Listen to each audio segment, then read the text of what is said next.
John rubbed his eyes. "Then I shall get up," he said.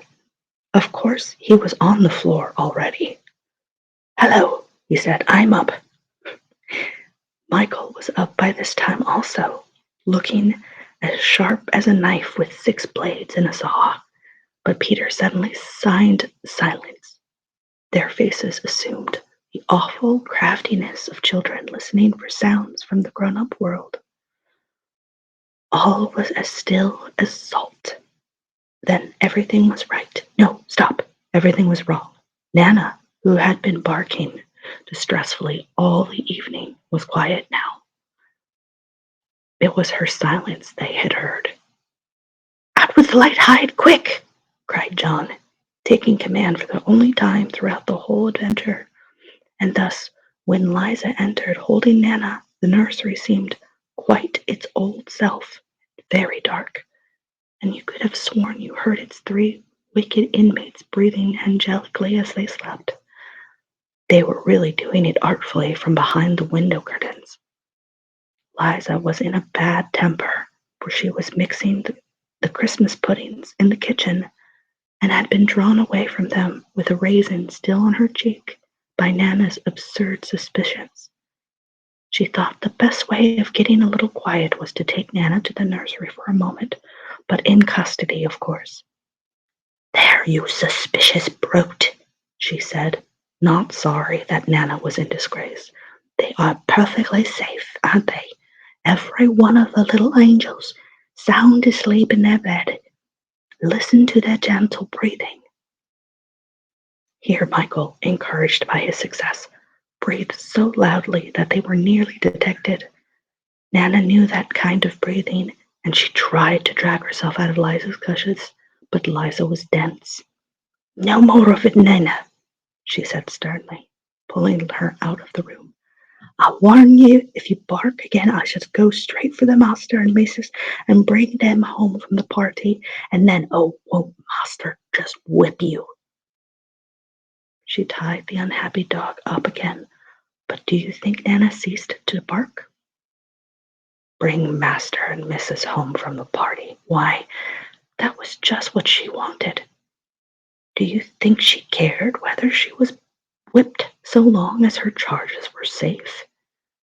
Unfortunately, Liza returned to her puddings, and Nana, seeing that no help would come from her, strained and strained at the chain until at last she broke it. In another moment she had burst into the dining room of 27 and flung up her paws to heaven, her most expressive way of making a communication. Mr. and Mrs. Starling knew at once that something terrible was happening in their nursery, and without a good-bye to their hostess, they rushed into the street. But it was now 10 minutes since 3 scoundrels had been breathing behind the curtains, and Peter Pan can do a great deal in 10 minutes. Now we return to the nursery. "It's all right," John announced, emerging from his hiding place. "I say, Peter, can you really fly?" Instead of troubling to answer him, Peter flew around the room, taking the mantelpiece on the way. "How topping!" said John and Michael. "How sweet!" cried Wendy. "Yes, I'm sweet. Oh, I am sweet," said Peter, forgetting his manners again. It looked delightfully easy, and they tried it first from the floor and then from the beds, but they always went down instead of up. "I say, how do you do it?" asked John, rubbing his knees. He was quite a practical boy. "You just think lovely, wonderful thoughts," Peter explained, "and they lift you up in the air." He showed them again. "You're so nippy about it," John said. "Couldn't you do it very slowly once?" Peter did it both slowly and quickly. "I've got it now, Wendy," cried John, but soon he found he had not.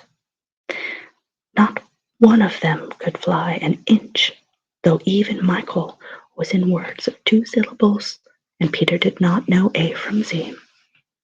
Of course, Peter had been trifling with them, for no one can fly unless the fairy dust has been blown on him. Fortunately, as we have mentioned, One of his hands was messy with it, and he blew some on each of them with the most superb results. "Now just wriggle your shoulders this way," he said, "and let go."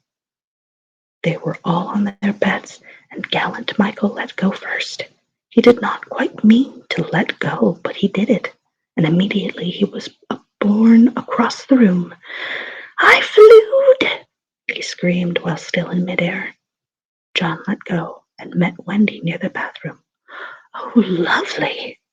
Oh, ripping! Look at me! Look at me! Look at me!" They were not nearly so elegant as Peter. They could not help kicking a little, but their heads were bobbing against the ceiling, and there is almost nothing so delicious as that. Peter gave Wendy a hand at first, but had to desist because Tink was so indignant. Up and down they went, and round and round.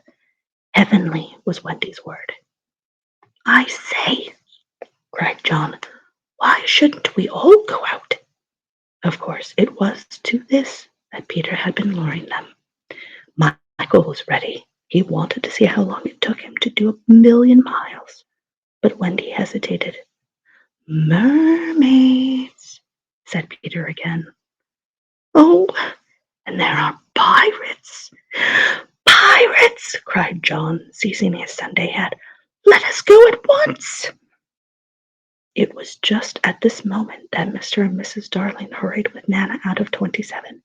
They ran into the middle of the street to look up at the nursery window, and yes, it was still shut, but the room was ablaze with light, and most heart-gripping sight of all, they could see in shadow on the curtains 3 little figures in night attire, circling round and around, not on the floor, but in the air. Not 3 figures, 4. In a tremble they opened the street door. Mr. Darling would have rushed upstairs, but Mrs. Darling signed to him to go softly. She even tried to make her heart go softly. Will they reach the nursery in time? If so, how delightful for them, and we shall all breathe a sigh of relief. But there will be no story. On the other hand, if they are not in time, I solemnly promise that it will all come right in the end. They would have reached the nursery in time had it not been that the little stars were watching them. Once again, the stars blew the window open, and that smallest star of all called out, "Cave, Peter!" Then Peter knew that there was not a moment to lose. "Come," he cried imperiously, and soared out at once into the night, followed by John and Michael and Wendy. Mr. and Mrs. Darling and Nana rushed into the nursery too late. The birds were flown. Chapter 4. The Flight. "Second to the right and straight on till morning." That, Peter had told Wendy, was the way to the Neverland. But even birds, carrying maps and consulting them at windy corners, could not have sighted it with these instructions. Peter, you see, just said anything that came into his head. At first his companions trusted him implicitly, and so great were the delights of flying that they wasted time circling round perched spires or any other tall object on the way that took their fancy. John and Michael raced, Michael getting a start. They recalled with contempt that not so long ago they had thought themselves fine fellows for being able to fly round a room. Not so long ago, but how long ago? They were flying over the sea before this thought began to disturb Wendy seriously. John thought it was their second sea and their third night. Sometimes it was dark and sometimes light, and now they were very cold and again too warm. Did they really feel hungry at times?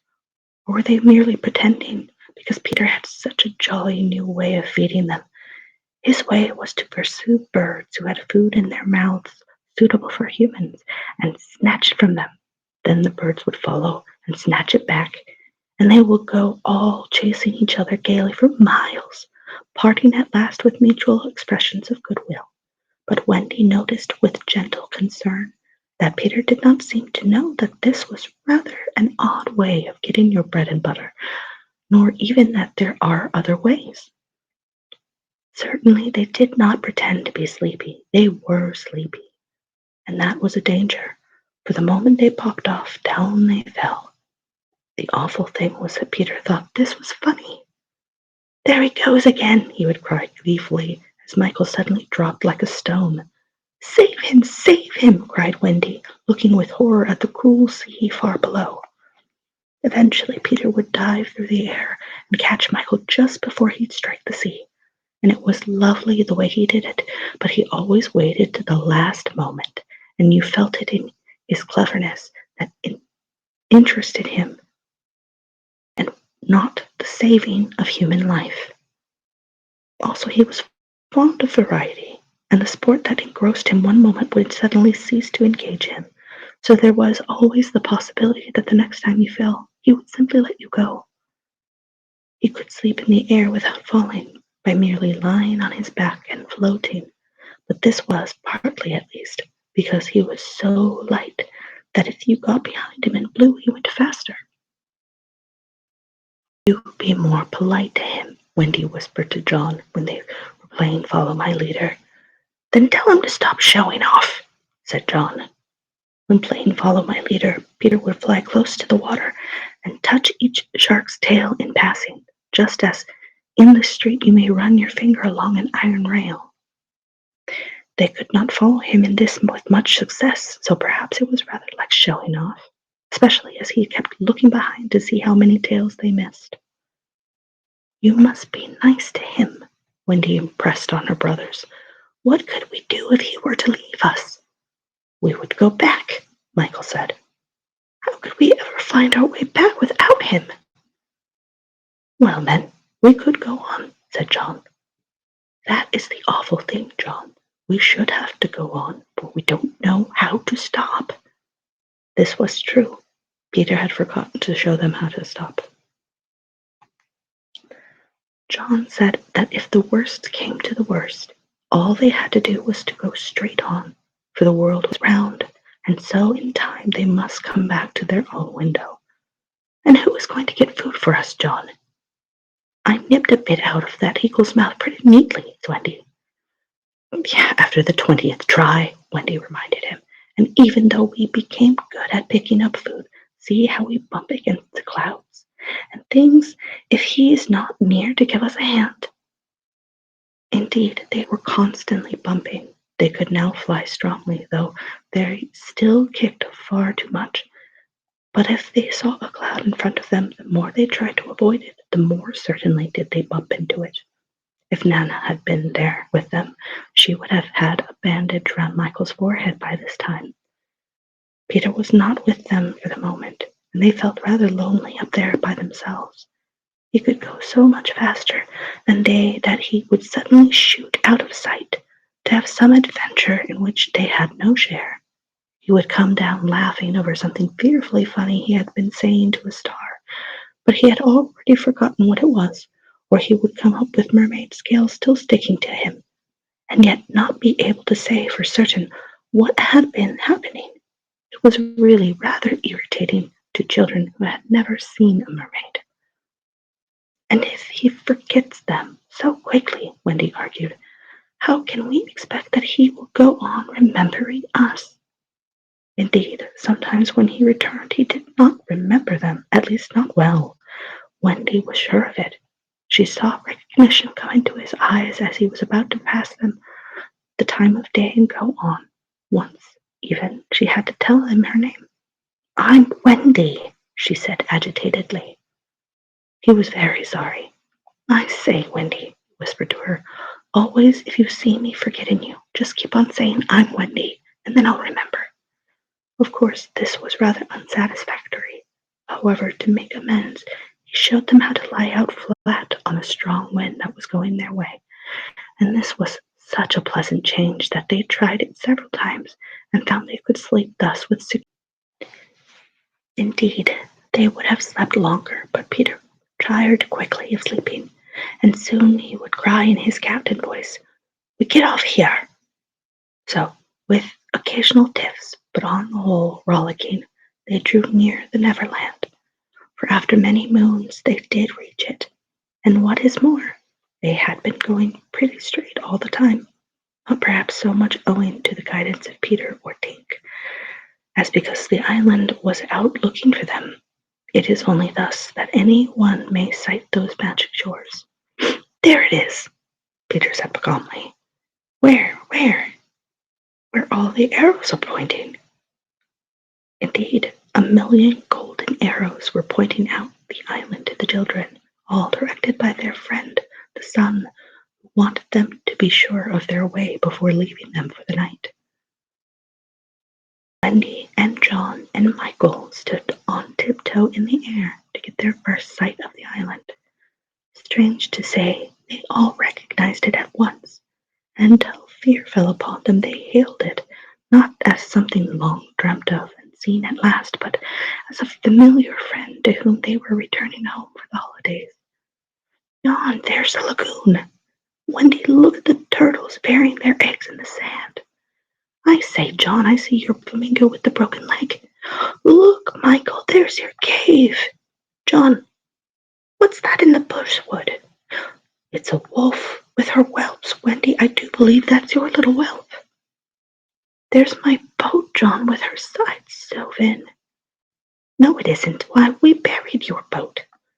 That's her, at any rate. I say, John, I can see the smoke of the Redskins' camp." "Where? Show me, and I'll tell you by the way the smoke grows whether they are on the warpath." "There, just across the mysterious river. I see now. Yes, they are on the warpath right enough." Peter was a little annoyed with him for knowing so much, but if he wanted to lord it over him, his triumph was at hand, for have I not told you that anon fear fell upon them? It came as the arrows went, leaving the island in gloom. In the old days at home, the Neverland had always begun to look a little dark and threatening by bedtime. Then unexplored patches arose in it and spread. Black shadows moved about in them. The roar of the beasts of prey was quite different now, and above all, you lost the certainty that you would win. You were quite glad that the night lights were in. You even liked Nana to say that this was just the mantelpiece over there, and that the Neverland was all make-believe. Of course, the Neverland had been make-believe in those days, but it was real now. And there was no night lights, and it was getting darker every moment. And where was Nana? They had been flying apart, but they huddled close to Peter now. His careless manner had gone at last. His eyes were sparkling, and a tingle went through them every time they touched his body. They were now over the fearsome island, lying so low that sometimes a tree grazed their feet. Nothing horrid was visible in the air, yet their progress had become slow and labored, exactly as if they were pushing their way through hostile forces.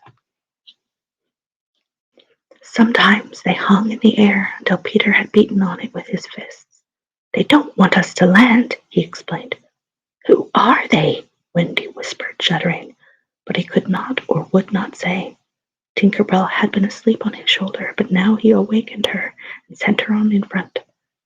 Sometimes he poised himself in the air, listening intently with his hand to his ear, and again he would stare down with eyes so bright that they seemed to bore 2 holes into the earth. Having done these things, he went on again. His courage was almost appalling. "Do you want an adventure now?" he said casually to John, "or would you like to have your tea first?" Wendy said tea first, quickly, and Michael pressed her hand in gratitude, but the braver John hesitated. "What kind of adventure?" he asked cautiously. "There's a pirate asleep in the pampas just beneath us," Peter said. "If you like, we'll go down and kill him." "I don't see him," John said after a long pause. "I do. Suppose," John said a little huskily, "he were to wake up." Peter spoke indignantly. You don't think I would kill him while he was sleeping? I would wake him first and then kill him. That's the way I always do. I say, how do you kill many? Tons. John said, how ripping, but decided to have tea first. He asked if there were many pirates on the island just now, and Peter said he had never known so many. Who is captain now? Hook, answered Peter, and his face became very stern as he said that hated word. Jas Hook? Aye. And indeed, Michael began to cry, and even John could speak in gulps only, for they knew Hook's reputation. He was Blackbeard's bosun, John whispered huskily. He is the worst of them all. He is the only man of whom Barbecue was afraid. That's him, said Peter. What is he like? Is he big? He is not so big as he was. How do you mean? I cut off a bit of him. You? Yes, me, said Peter sharply. I wasn't meaning to be disrespectful. Oh, all right. But I say, what bit? His right hand. Then he can't fight now. Oh, can't he just? Left-hander? He has an iron hook instead of a right hand, and he claws with it. Claws! I say, John, said Peter. Yes? Say, aye, aye, sir. Aye, aye, sir. There is one thing, Peter continued, that every boy who serves under me has to promise, and so must you. John paled. It is this: if we meet Hook in open fight, you must leave him for me. I promise, John said loyally. For the moment they were feeling less eerie, because Tink was flying with them, and in her light they could distinguish each other. Unfortunately, she could not fly so slowly as they, and so she had to go round and round them in a circle, in which they moved in as a halo. Wendy quite liked it, until Peter pointed out the drawback. She tells me, he says, that the pirates sighted us before the darkness came, and got Long Tom out. The big gun? Yeah, and of course they must see her light, and if they guess we are near it, they are sure to let fly. Wendy! John! Michael! Tell her to go away at once, Peter, they cried simultaneously, but he refused. She thinks we have lost the way, he replied stiffly, and she is rather frightened. You don't think I would send her away all by herself when she is frightened? For a moment the circle of light was broken, and something gave Peter a loving little pinch. Then tell her, Wendy begged, to put out her light. She can't put it out. That is about the only thing fairies can't do. It just goes out of itself when she falls asleep, same as the stars. Then tell her to go to sleep at once, John almost ordered. She can't sleep except when she is sleepy. It is the only other thing fairies can't do. Seems to me, growled John, these are the only two things worth doing. Here he got a pinch, but not a loving one. If only one of us had a pocket, Peter said, we could carry her in it. However, they had set off in such a hurry that there was not a pocket between the four of them. He had a happy idea. John's hat. Tink agreed to travel by hat if it was carried in the hand. John carried it, though she had hoped to be carried by Peter. Presently, Wendy took the hat because John said it struck against his knees as he flew, and this, as we shall see, led to mischief, for Tinker Bell hated to be under an obligation to Wendy. In the black topper the light was completely hidden, and they flew on in silence. It was the stillest silence they had ever known, broken once by a distant lapping, which Peter explained was the wild beasts drinking at the fjord, and again by a rasping sound that might have been the branches of trees rubbing together, but he said it was the redskins sharpening their knives. Even these noises ceased. To Michael the loneliness was dreadful. If only something would make a sound, he cried. As if in answer to his request, the air was rent by the most tremendous cries he had ever heard. The pirates had fired Long Tom at them. The roar of it echoed through the mountains, and the echoes seemed to cry savagely, "Where are they? Where are they? Where are they?" Thus sharply did the terrified three learn the difference between an island of make-believe and the same island come true. When at last the heavens were steady again, John and Michael found themselves alone in the darkness. John was treading the air mechanically, and Michael, without knowing how to float, was floating. "Are you shot?" John whispered tremulously. "I haven't tried yet," Michael whispered back. We now know that no one had been hit. Peter, however, had been carried by the wind of the shot far out to sea, while Wendy was blown upwards with no companion but Tinker Bell. It would have been well for Wendy if at the moment she had dropped the hat. I don't know whether the idea came suddenly to Tink or whether she had planned it on the way, but she at once popped out of the hat and began to lure Wendy to her destruction. Tink was not all bad, or rather, she was all bad just now. But on the other hand, sometimes she was all good. Fairies have to be one thing or the other because, being so small, they unfortunately have room for one feeling only at a time. They are, however, allowed to change, only it must be a complete change.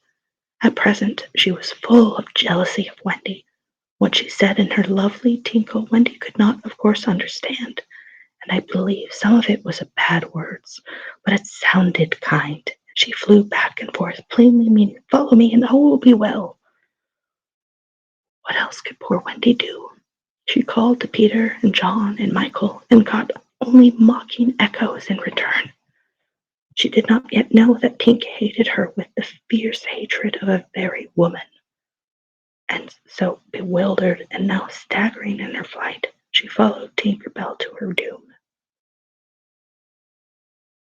Chapter 5. The Island Come True. Feeling that Peter was on his way back, the Neverland had again woken into life. We ought to use the pulpifet and say wakened, but woke is better and was always used by Peter. In his absence, things are usually quiet on the island. The fairies take an hour longer in the morning. The beasts attend to their young. The Indians feed heavily for 6 days and nights, and when pirates and lost boys meet, they merely bite their thumbs at each other. But with the coming of Peter, who hates lethargy, they are all underway again. If you put your ear to the ground now, you would hear the whole island seething with life. On this evening, the chief forces of the island were disposed as follows. The Lost Boys were out looking for Peter. The pirates were out looking for the Lost Boys. The Indians were out looking for the pirates, and the beasts were out looking for the Indians. They were going round and round the island, but they did not meet because they were all going at the same rate. All wanted blood except the boys, who liked it as a rule, but tonight were out to greet their captain.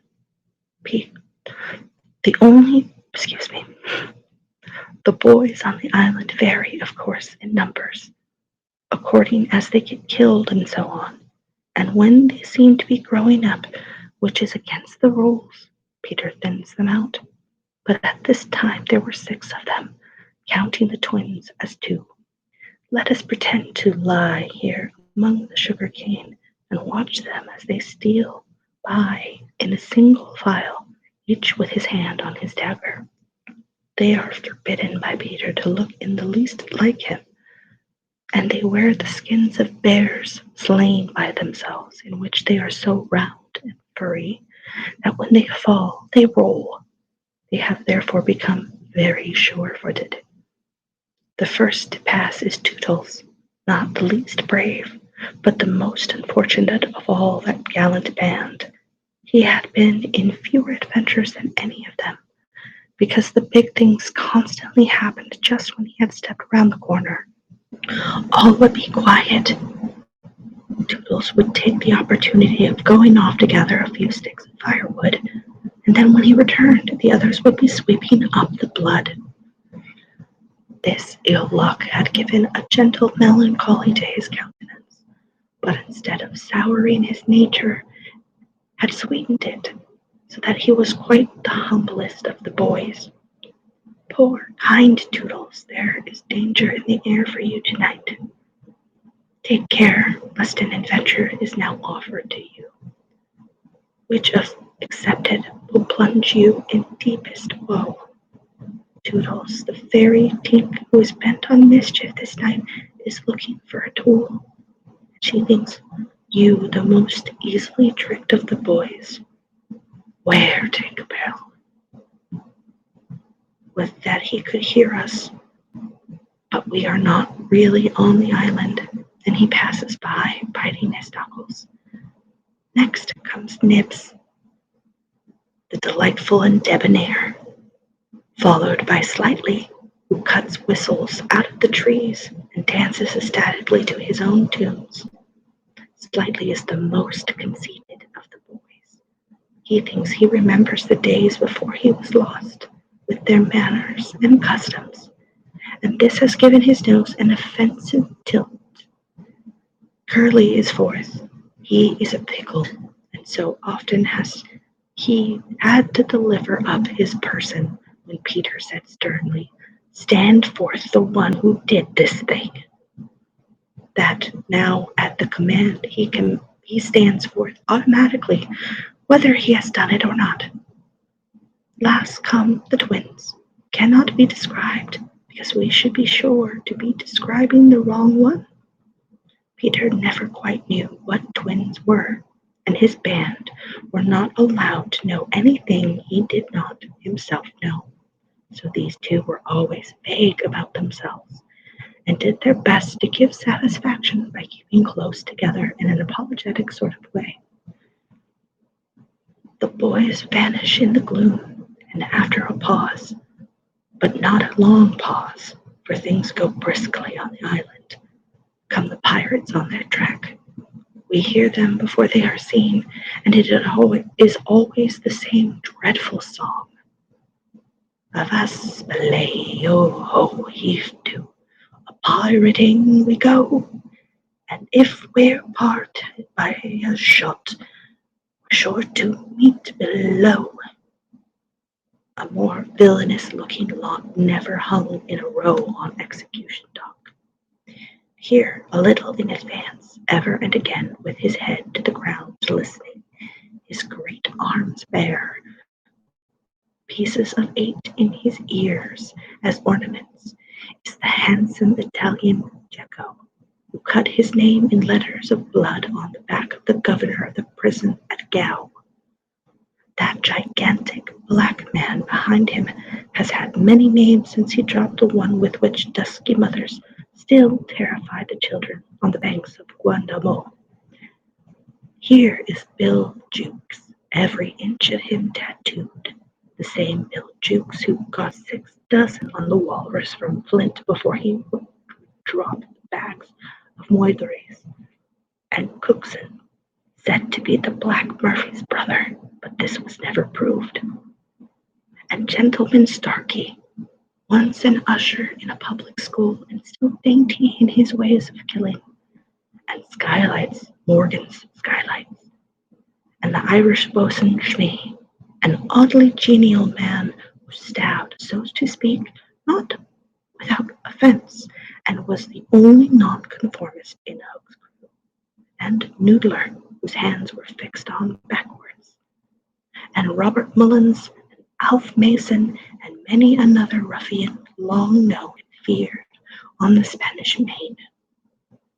In the midst of them, the blackest and largest jewel in that dark setting, reclined James Hook, or as he wrote himself, Jas Hook, of whom it is said he was the only man that the sea cook feared. He lay at his ease in a rough chariot, drawn and propelled by his men, and instead of a right hand, he had the iron hook with which ever and anon he encouraged them to increase their pace. As dogs this terrible man treated and addressed them, and as dogs they obeyed him. In person he was cadaverous and black-faced, and his hair was dressed in long curls, which at a little distance looked like black candles, and gave a singularly threatening expression to his handsome countenance. His eyes were of the blue of the forget-me-not, and of a and of profound melancholy, save when he was plunging his hook in view, at which time two red spots appeared in them and lit them up horribly. In manner something of the grand seigneur still clung to him, so that he even ripped you up with an air, and I have been told that he was a raconteur of repute. He was never more sinister than when he was most polite, which is probably the truest test of breeding, and the elegance of his diction, even when he was swearing, no less than the distinction of his demeanor, showed him one of a different cast from his crew. A man of indomitable courage, it was said of him that the only thing he shied at was the sight of his own blood, which was thick and of an unusual color. In dress, he somewhat aped the attire associated with the name of Charles II, having heard it was said in some earlier period of his career that he bore a strange resemblance to the ill-fated Stuarts, and in his mouth he had a holder of his own contrivance, which enabled him to smoke 2 cigars at once. But undoubtedly the grimmest part of him was his iron claw. Let us now kill a pirate to show Hook's method. Skylights will do. As they pass, Skylights lurches clumsily against him, ruffling his lace collar. The hook shoots forth. There's a tearing sound and one screech. Then the body is kicked aside, and the pirates pass on. He has not even taken the cigars from his mouth. Such is the terrible man against whom Peter Pan is pitted. Which will win? On the trail of the pirates, stealing noiselessly down the warpath, which is not visible to inexperienced eyes, come the Indians, every one of them with his eyes peeled. They carry tomahawks and knives, and their naked bodies gleam with paint and oil. Strung around them are scalps, boys as well as pirates, for these are the Pickaninny tribe, and not to be confused with the softer-hearted Delawares or the Hurons. In the van, on all fours, is Great Big Little Panther, a brave of so many scalps that in his present position they somewhat impede his progress. Bringing up the rear, the place of greatest danger, comes Tiger Lily, proudly erect, a princess in her own right. She is the most beautiful of dusky Dianas and the belle of the Pickaninnies, coquettish, cold, and amorous by turns. There is not a brave who would not have the wayward thing to wife, but she stays off the altar with a hatchet.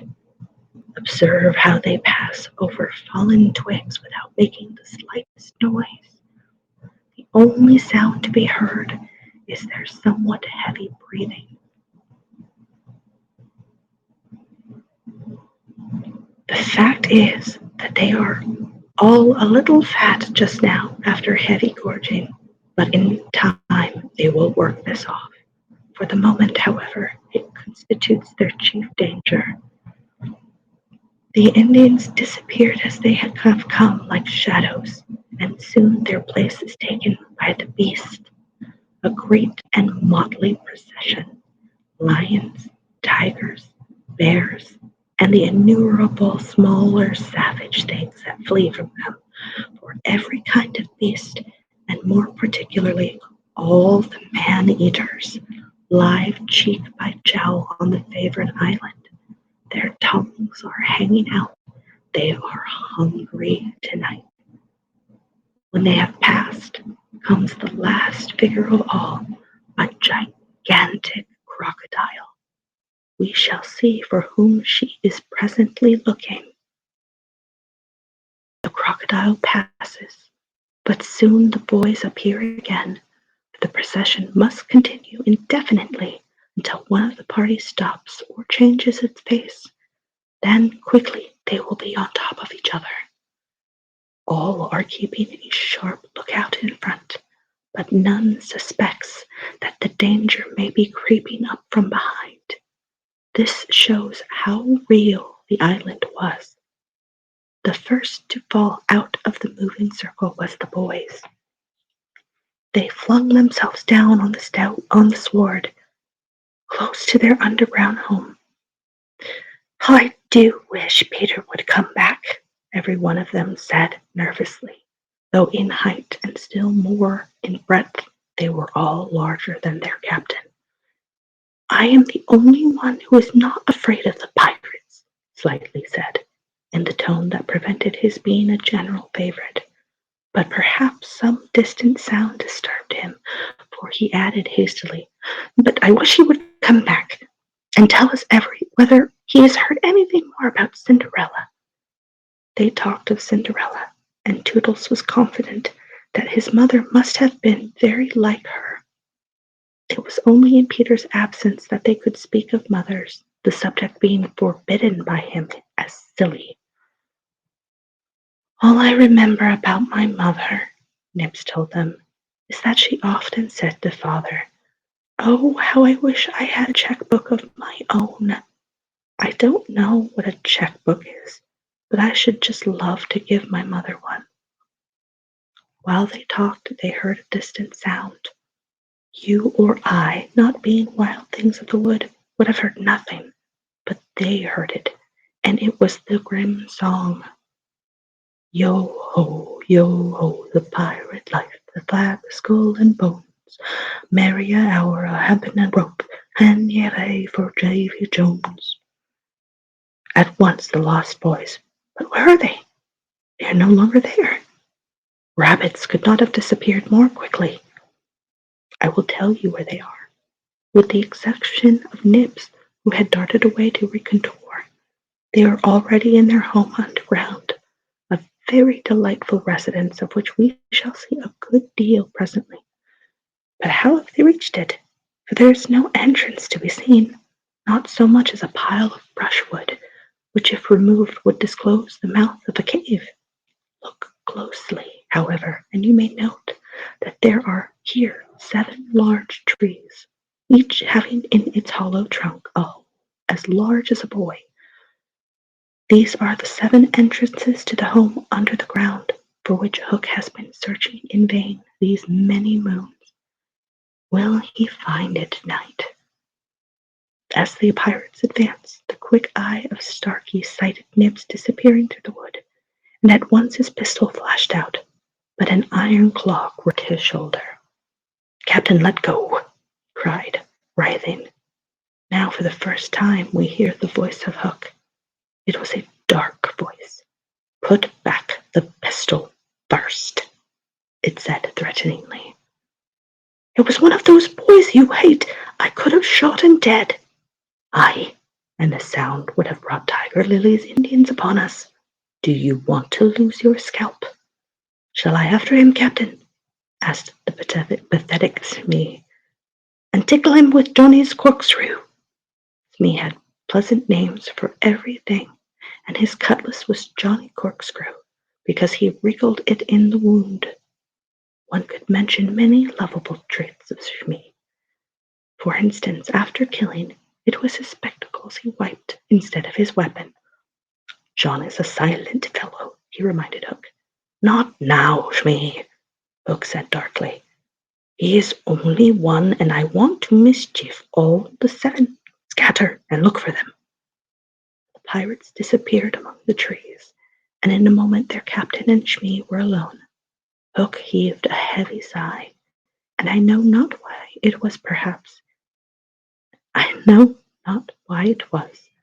Perhaps it was because of the soft beauty of the evening, but there came over him a desire to confide in his faithful boatswain the story of his life.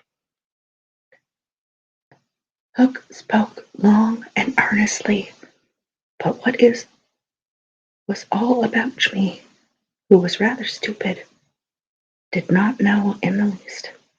Anon he caught the word Peter.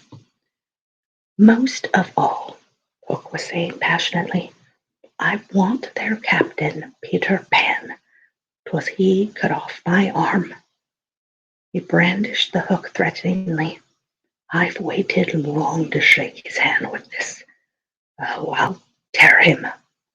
And yet, said Shmi, I have often heard you say that the hook was worth a score of hands for combing the hair and other homely uses. Aye, said the captain. If I was a mother, I would pray to have my children born with this instead of that. And he cast a look of pride upon his iron hand and one of scorn upon the other. Then again he frowned. Peter flung my arm, he said, wincing, to a crocodile that happened to be passing by. I have often, said Shmi, noticed your strange dread of crocodiles. Not of crocodiles, Hook corrected him, but of that one crocodile. He lowered his voice. It liked my arm so much, Shmi, that it has followed me ever since, from sea to sea and from land to land, licking its lips for the rest of me. In a way, said Shmi, it's sort of a compliment. I want no such compliments, Hook barked petulantly. I want Peter Pan, who first gave the brute its taste for me.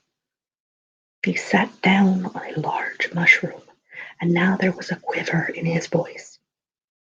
Shmi, he said huskily, that crocodile would have had me before this, but by a lucky chance it swallowed a clock which goes tick-tock, tick-tock inside of it, and so before it can reach me, I hear the tick and bolt.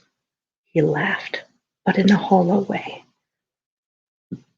Someday, said Shmi, the croc will run down, and then he'll get you. Hook wetted his dry lips. Aye, he said, that's the fear that haunts me. Since sitting down, he had felt curiously warm. Shmi, he said, this seat is hot. He jumped up. Odds bobs, hammers and tongs, I'm burning! They examined the mushroom, which was of a size and solidity unknown on the mainland. They tried to pull it up, and it came away at once in their hands, for it had no root. Stranger still, smoke began to ascend out of it immediately. The pirates looked at each other. A chimney! They both exclaimed. They had indeed discovered the chimney of the home under the ground. It was the custom of the boys to stop it with a mushroom when enemies were in the neighborhood. Not only smoke came out of it, there also came children's voices. For so safe did the boys feel in their hiding place that they were gaily chattering. The pirates listened grimly and then replaced the mushroom. They looked around them and noted the holes in the 7 trees. Did you hear them say Peter Pan's from home? Shmi whispered, fidgeting with Johnny Corkscrew. Hook nodded. He stood for a long time, lost in thought, and at last a curdling smile lit up his swarthy face. Shmi had been waiting for it. Unwrite your plan, Captain, he cried eagerly. To return to the ship, Hook replied slowly through his teeth, and cook a large, rich cake of a jolly thickness with green sugar on it. There can be but one room below, for there is but one chimney. The silly moles had not the sense to see that they did not need a door apiece. That shows they have no mother. We'll leave the cake on the shore of the Mermaid's Lagoon. These boys are always swimming about there playing with the mermaids.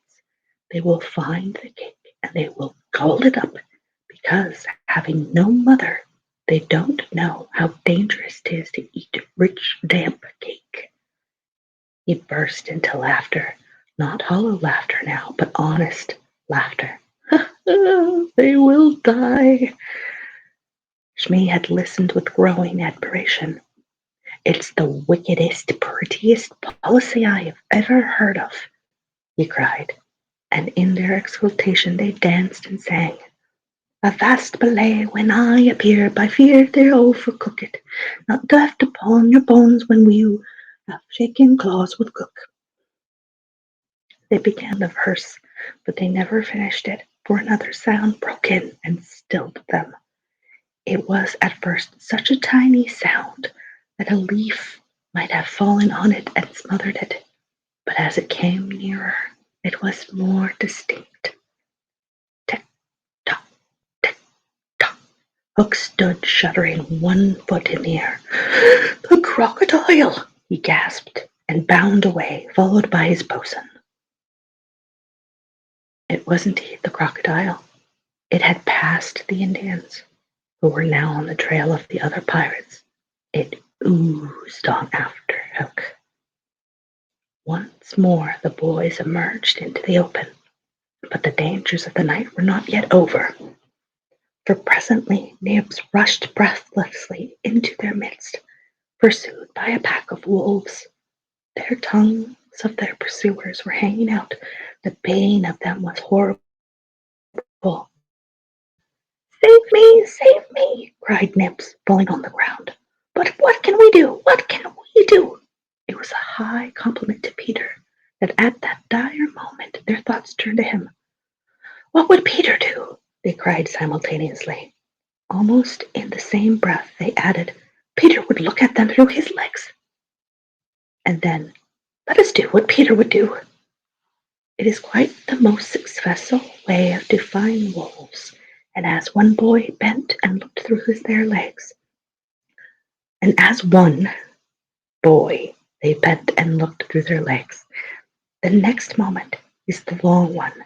But victory came quickly, for as the boys advanced upon them in this terrible attitude, the wolves dropped their tails and fled. Now Nibs rose from the ground, and the others thought that his staring eyes still saw the wolves, but it was not wolves that he saw. I have seen a wonderfuler thing, he cried, as they gathered round him eagerly. A great white bird. It is flying this way. What kind of a bird do you think? I don't know, Nibs said, awestruck, but it looks so weary, and as it flies, it moans, Poor Wendy. Poor Wendy. I remember, said Slightly instantly. There are birds called Wendies. See, it comes, cried Curly, pointing to Wendy in the heavens. Wendy was now almost overhead, and they could hear her plaintive cry, but more distinct came the shrill voice of Tinker Bell. The jealous fairy had now cast off all disguise of friendship, and was darting at her victim from every direction, pinching her savagely each time she touched.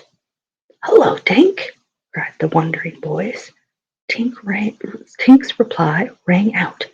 Peter wants you to shoot the Wendy. It was not in their nature to question when Peter ordered. Let us do what Peter wishes, cried the simple boys. Quick, bows and arrows.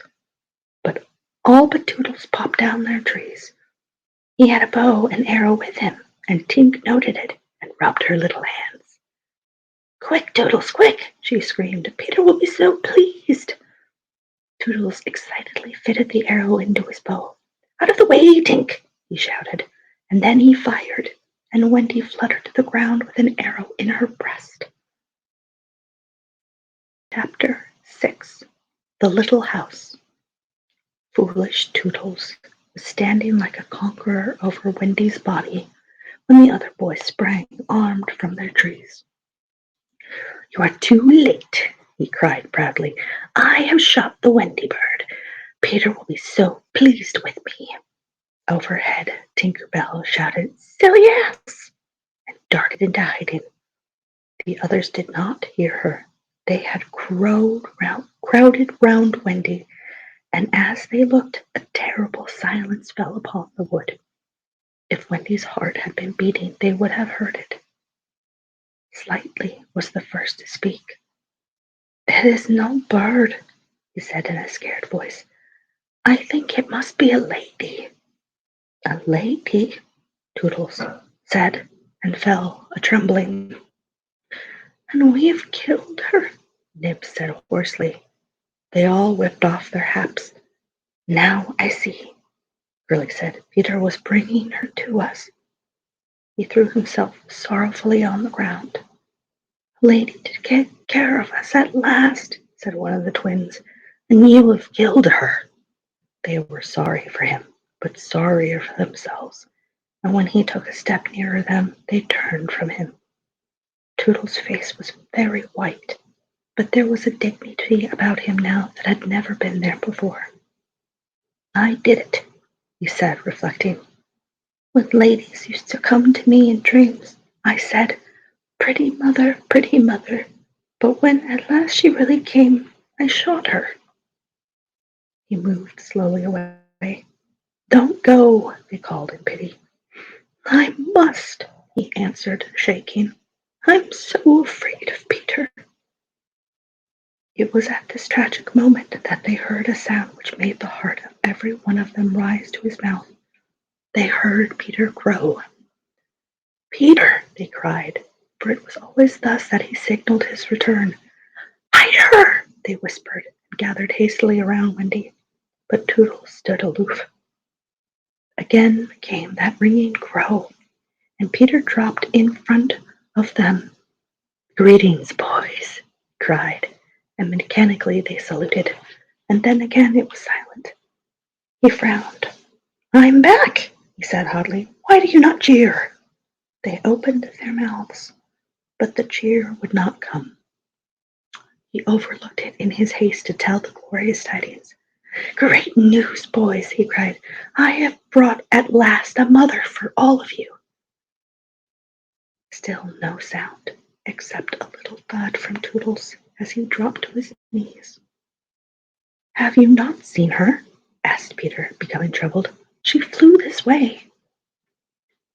"Ah, me," one voice said, and another said, "Oh, mournful day." Toodles rose. "Peter," he said quietly, "I will show her to you." And when the others would not, and when the others would still have hidden her, he said, "Back, twins. Let Peter see." So they all stood back and let him see, and after he had looked for a little bit of time, he did not know what to do next. "She is dead," he said uncomfortably. "Perhaps she is dead. She is frightened at being dead." He thought of hopping off in a comic sort of way till he was out of sight of her, and then never going near the spot any more. They would all have been glad to follow if he had done this. But there was the arrow. He took it from her heart and faced his band. "Whose arrow?" he demanded sternly. "Mine, Peter," said Toodles on his knees. "Oh, dastard hand," Peter said, and he raised the arrow to use it as a dagger. Toodles did not flinch. He bared his breast. "Strike, Peter," he said firmly. "Strike true." Twice did Peter raise the arrow, and twice did his hand fall. "I cannot strike," he said with awe. "There is something stays my hand."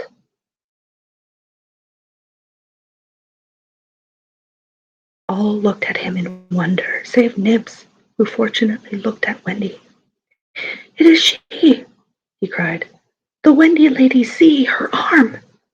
Wonderful to relate, Wendy had raised her arm. Nibs bent over her and listened reverently. "I think she said, 'Poor Toodles,'" he whispered. "She lives," Peter said briefly. Slightly cried instantly, "The Wendy lady lives!" Then Peter knelt beside her and found his button. You remember she had put it on a chain that she wore around her neck. See, Peter said, the arrow struck against this. It is the kiss I gave her. It saved her life. I remember kisses, Slightly interposed quickly. Let me see this one. That is a kiss. Peter did not hear him. He was begging Wendy to get better quickly so that he could show her the mermaids. Of course, she could not answer, yet being still in a frightful faint. But from overhead came a wailing note. Listen to Tink, said Curly. She is crying because the Wendy lives. Then they had to tell Peter of Tink's crime, and almost never had they seen him look so stern. Listen, Tinker Bell, he cried. I am your friend, no more. Be gone from me forever. She flew onto his shoulder and pleaded, but he brushed her off. Not until Wendy again raised her arm did he relent sufficiently to say, well, not forever, but for a whole week. Do you think Tinker Bell was grateful to Wendy for raising her arm? Oh dear, no.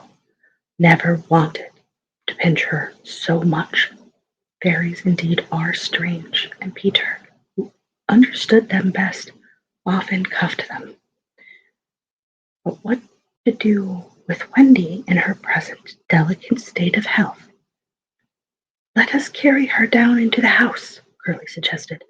Aye, said Slightly. That is what one does with ladies.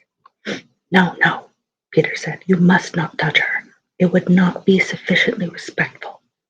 That, said Slightly, it is exactly what I was thinking. But if she lies there, Toodles says, she will die. Aye, she will die, Slightly admitted, but there is no way out. Yes, there is, cried Peter. Let us build a little house around her. They were all delighted. Quick, he ordered. Bring me, each of you, the best of what we have. Gut our house. Be sharp. In a moment they were as busy as tailors the night before a wedding. They scurried this way and that, down for bedding, up for firewood, and while they were at it, who should appear but John and Michael. As they dragged along the ground, they fell asleep standing, stopped, woke up, moved another step, and slept again. John, John, Michael would cry, wake up. Where is Nana, John, and Mother? And then John would rub his eyes and mutter, It is true, we did fly. You may be sure they were very relieved to find Peter. Hello, Peter, he said. Hello, replied Peter amicably, though he had quite forgotten them. He was very busy at the moment measuring Wendy with his feet to see how large a house she would need. Of course, he meant to leave room for chairs and a table. John and Michael watched him. Is Wendy asleep? They said. They asked. Yes. John, Michael proposed, let us wake her and get her to make supper for us. But as he said it, some of the other boys rushed on, carrying branches for that building of the house. Look at them, he cried. Curly, said Peter in his most captainy voice, see that these boys help in the building of the house. Aye, aye, sir. Build a house? Exclaimed John. For the Wendy, said Curly. For Wendy, John said aghast. Why, she is only a girl. That, explained Curly, is why we are her servants. You, Wendy's servants? Yes, said Peter, and you also. Away with them. The astounded brothers were dragged away to hack and hew and carry. Chairs and a fender first, Peter ordered. Then we shall build the house round them. Aye, said Slightly. That is how a house is built. It all comes back to me. Peter thought of everything. Slightly, he ordered, fetch a doctor. Aye, aye, said Slightly at once, and disappeared, scratching his head. But he knew Peter must be obeyed, and he returned in a moment wearing John's hat and looking solemn. Please, sir, said Peter, going to him. "Are you a doctor?" The difference between him and the other boys at such a time was that they knew it was make-believe, while to him make-believe and true were exactly the same. This sometimes troubled them, as when they had to make believe that they had had their dinners. If they broke down in their make-believe, he rapped them on the knuckles. "Yes, my little man," anxiously replied Slightly, who had chapped knuckles. "Please, sir," Peter explained, "a lady lies very ill." She was lying at their feet, but Slightly had the sense not to see her. "Tut, tut, tut," he said. "Where does she lie?" "In yonder glade." "I will put a glass thing in her mouth," said Slightly, and he made believe to do it, while Peter waited. It was an anxious moment when the glass thing was withdrawn. "How is she?" inquired Peter. "Tut, tut, tut," said Slightly. "This has cured her." "Oh, I am glad," Peter cried. "I will call again in the evening," Slightly said. "Give her beef tea out of a cup with a spout to it." But after he had returned the hat to John, he blew big breaths, which was his habit on escaping from a difficulty. In the meantime, the wood had been alive with the sound of axes. Almost everything needed for a cozy dwelling already lay at Wendy's feet. "If only we knew," said one, "the kind of house she likes best." "Peter!" shouted another. "She's moving in her sleep." "Her mouth opens," cried a third, looking respectfully into it. "Oh, how lovely!" "Perhaps she's going to sing in her sleep," said Peter. "Wendy, sing the kind of house you would like to have." Immediately, without opening her eyes, Wendy began to sing. "I wish I had a pretty house, the littlest house ever seen, with funny little red walls and a roof of mossy green." They gurgled with joy at this, for by the greatest good luck the branches they had brought were sticky with red sap, and all the ground was carpeted with moss. As they rattled up the little house, they broke into song themselves. "We've built all the little walls and roof and made a lovely door.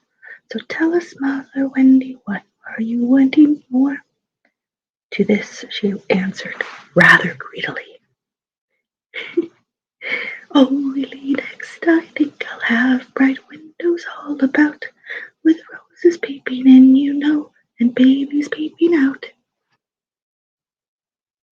With a blow of their fists they made windows, and large yellow leaves were the blinds. But roses, roses, cried Peter sternly. Quickly they made believe to grow the loveliest roses up the walls. Babies. To prevent Peter ordering babies, they hurried into song again. "We've made the roses peeping out, the babes are at the door. We cannot make ourselves, you know, 'cause we've been made before." Peter, seeing this to be a good idea, at once pretended that it was his own. The house was quite beautiful, and no doubt Wendy was very cozy within, though of course they could no longer see her. Peter strode up and down, ordering finishing touches. Nothing escaped his eagle eye. Just when it seemed absolutely finished, "There's no knocker on the door," he said. They were very ashamed, but Toodles gave the sole of his shoe, and it made an excellent knocker. Absolutely finished now, they thought. Not a bit of it. "There's no chimney," Peter said. "We must have a chimney." "It certainly does need a chimney, John," said John importantly. This gave Peter an idea. He snatched the hat off John's head, knocked out the bottom, and put the hat on the roof. The little house was so pleased to have such a capital chimney that, as if to say thank you, smoke immediately began to come out of the hat. Now really and truly it was finished. Nothing remained to do but to knock. "All look your best," Peter warned them. "First impressions are awfully important." He was glad no one asked him what first impressions are.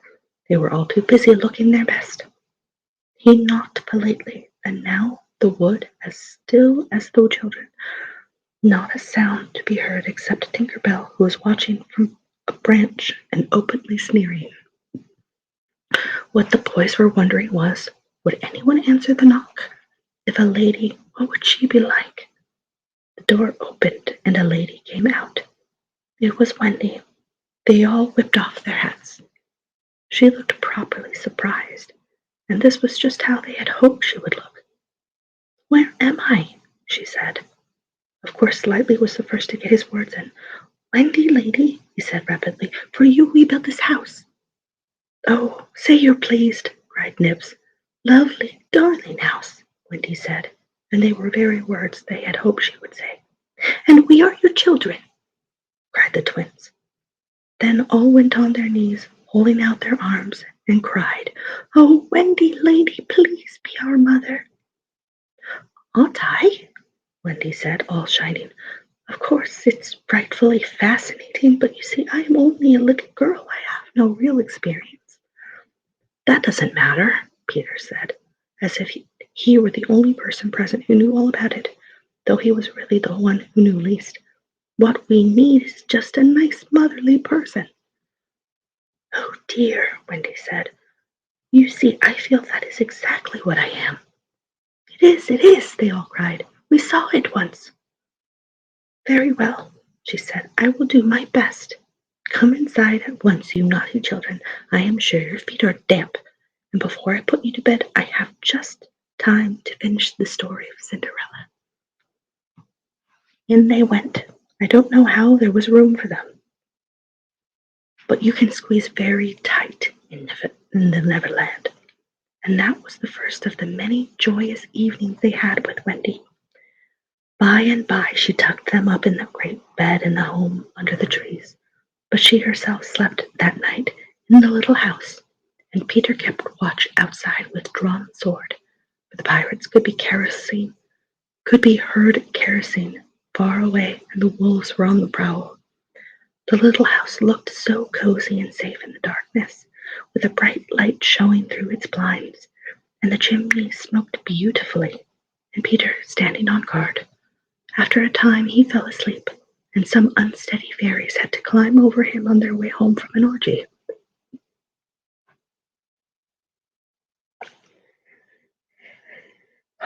Any of the other boys obstructing the fairy path at night, they would have mischieved, but they just tweaked Peter's nose and passed on. Chapter 7. The Home Underground. One of the first things Peter did next day was to measure Wendy and John and Michael for hollow trees. Hook, you remember, had sneered at the boys for thinking they needed a tree apiece. But this was ignorance, for unless your tree fitted you, it was difficult to go up and down, and no two of the boys were quite the same size. Once you fitted, you drew in your breath at the top, and down you went at exactly the right speed, while to ascend you drew in and let out alternately, and so you wriggled up. Of course, when you have mastered the action, you are able to do these things without thinking of them, and then nothing can be more graceful. But you simply must fit, and Peter measures you for your trees as carefully as for a suit of clothes. The only difference being that clothes are made to fit you, while you have to be made to fit the tree. Usually it is done quite easily, as by your wearing too many garments or too few. But if you are bumpy in awkward places, or the only available tree is an odd shape, Peter does some things to you, and after that you fit. Once you fit, great care must be taken to go on fitting, and this, as Wendy was to discover to her delight, keeps a whole family in perfect condition. Wendy and Michael fitted their trees at the first try, but John had to be altered a little. After a few days' practice, they could go up and down as quickly as buckets in a well. And how ardently they grew to love their home under the ground, especially Wendy. It consisted of one large room, as all houses should do, with a floor in which you could dig if you wanted to go fishing, and in this floor grew stout mushrooms of a charming color, which were used as stools. A never tree tried hard to grow in the center of the room, but every morning they sawed the trunk through, level with the floor. By tea time it was always about 2 feet high, and then they put a door on top of it, the whole thus becoming a table. As soon as they cleared away, they sawed off the trunk again, and thus there was more room to play. There was an enormous fireplace, which was in almost any part of the room where you cared to light it, and across this Wendy stretched strings made of fibre from which she suspended her washing. The bed was tilted against the wall by day and let down at 6:30, when it filled nearly half the room, and all the boys except Michael slept in it, lying like sardines in a tin. There was a strict rule against turning round until one gave the signal, when all turned at once. Michael should have used it also, but Wendy would have a baby, and he was the littlest, and you know what women are, and the short and the long of it is, he was hung up in a basket. It was rough and simple, and not unlike what baby bears would have made of an underground house in the same circumstances. But there was one recess in the wall, no larger than a bird cage, where was the private apartment of Tinker Bell. It could be shut off from the rest of the home by a tiny curtain, which Tinker Bell, who was most fastidious, always kept drawn when dressing or undressing. No woman, however large, could have had a more exquisite boudoir and bedchamber combined. The couch, as she always called it, was a genuine Queen Mab with club legs, and she varied the bedspread according to what fruit blossoms were in season. Her mirror was a Puss in Boots, of which there are now only 3, unchipped, known to the fairy dealers. The washstand was a pie crust, and reversible, the chest of drawers an authentic Charming VI, and the carpet and rug of the best, the early period of Marjorie and Robin. There was a chandelier from Tiddlywinks for the look of the thing, but of course she lit the residence herself. Tink was very contemptuous of the rest of the house, as indeed was perhaps inevitable, and her chamber, though beautiful, looked rather conceited, having the appearance of a nose permanently turned up. I suppose it was all especially entrancing to Wendy, because those rampageous boys of hers gave her so much to do. Really, there were whole weeks when, except perhaps with a stocking in the evening, she was never above ground. The cooking, I can tell you, kept her nose to the pot. Their chief food was roasted breadfruit, yams, coconuts, baked pig, mammy apples, tapa rolls and bananas, washed down with calabashes of cocoa. But you never exactly knew whether there would be a real meal or just a make-believe. It all depended upon Peter's whim. He could eat, really eat, if it was part of a game, but he could not stodge just to feel stodgy, which is what most children like better than anything else. The next best thing to talk about. Make-believe was so real to him that during a meal of it you could see him getting rounder. Of course, it was trying, but you simply had to follow his lead. And if you could prove to him that you were getting loose for your tree, he let you stodge. Wendy's favorite time for sewing and darning was after they had all gone to bed. Then, as she expressed it, she had a breathing time for herself. She occupied it by making new things for them and putting double pieces on the knees, for they were all most frightfully hard on their knees. When she sat down to a basket full of their stockings, every heel with a hole in it, she would fling up her arms and exclaim, "Oh dear, I am sure I sometimes think spinsters are to be envied." Her face beamed when she exclaimed this. You remember about her pet wolf? Well, it very soon discovered that she had come to the island, and it found her out, and they just ran into each other's arms. After that, it followed her about everywhere. As time wore on, did she think much about the beloved parents she had left behind her? This is a difficult question, because it is quite impossible to say how time does wear on in the Neverland, where it is calculated by moons and suns. There are ever so many more of them than on the mainland. But I am afraid that Wendy did not really worry about her father and mother.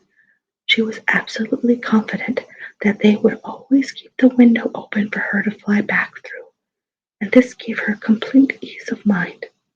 What did disturb her at times was that John remembered his parents vaguely only, as people he had once known, while Michael was quite willing to believe that she was really his mother. These things scared her a little, and nobly anxious to do her duty, she tried to fix the old life in their minds by setting them examination papers on it, like as possible to the ones she used to do at school. The other boys thought this awfully interesting and insisted on joining, and they made slates for themselves and sat round the table, writing and thinking hard about the questions she had written on another slate and passed around. They were the most ordinary questions. What was the color of Mother's eyes? Which was taller, father or mother? Was Mother blonde or a brunette? Answer all three questions if possible. A. Write an essay of not less than 40 words on how I spent my last holidays, or the characters of father and mother compared. Only one of these is to be attempted. Or 1. Describe mother's laugh. 2. Describe father's laugh. 3. Describe mother's party dress. 4. Describe the kennel and its inmate. They were just everyday questions like these, and when you could not answer them, you were told to make a cross. It was really dreadful what a number of crosses even John made. Of course, the only boy who replied to every question was Slightly, and no one could have been more hopeful of coming out first, but his answers were perfectly ridiculous, and he really came out last, a melancholy thing. Peter did not compete. For one thing, he despised all mothers except Wendy, and for another, he was the only boy on the island who could neither write nor spell, not the smallest word. He was above all that sort of thing. By the way, the questions were all written in the past tense. What was the color of Mother's eyes, and so on. Wendy, you see, had been forgetting too. Adventures, of course, are, as we shall see, daily occurrences. But about this time, Peter invented, with Wendy's help, a new game that fascinated him enormously, until he suddenly had no more interest in it, which, as you have been told, was what always happened with his games. It consisted in pretending not to have adventures, in doing the sort of thing John and Michael had been doing all their lives, sitting on stools, flinging balls in the air, pushing each other, going out for walks, and coming back without having killed so much as a grizzly. To see Peter doing nothing on a stool was a great sight. He could not help looking solemn at such times. To sit still seemed to him such a comic thing to do. He boasted that he had gone a walk for the good of his health. For several suns, these were the most novel of all adventures to him, and John and Michael had to pretend to be delighted also. Otherwise, he would have treated them severely. He often went out alone, and when he came back, you were never absolutely certain whether he had had an adventure or not. He might have forgotten it so completely that he said nothing about it. And then when you went out, you found the body. And on the other hand, you might say a great deal about it, and yet you could not find the body. Sometimes he came home with his head bandaged, and then Wendy cooed over him and bathed it in lukewarm water, while he told a dazzling tale. But she was never quite sure, you know. There were, however, many adventures which she knew to be true, because she was in them herself, and there were still more that were at least partly true, for the other boys were in them, and they were the wholly true. To describe them all would require a book as large as an English to Latin, Latin to English dictionary. The most we can do is to give one as a specimen of an average hour on the island. The difficulty is which one to choose. Should we take the brush with the Indians at Slightly Gulch? It was a sanguinary affair, and especially interesting as showing one of Peter's particularities, which was that in the middle of a fight he would suddenly change sides. At the Gulch, when victory was still in the balance, sometimes leaning this way and sometimes leaning out, he would call out, "I'm Indian today. What are you, Toodles?" And Toodles answered, "Oh, I'm also Indian. What are you, Nibs?" And Nibs would say, "Oh, Indian. What about the twin?" And so on, and they were all Indian.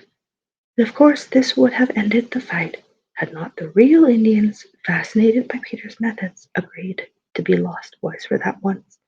And so at it they all went again, more fiercely than ever. The extraordinary upshot of this adventure was, but we have not decided yet that this is the adventure we are taking to narrate.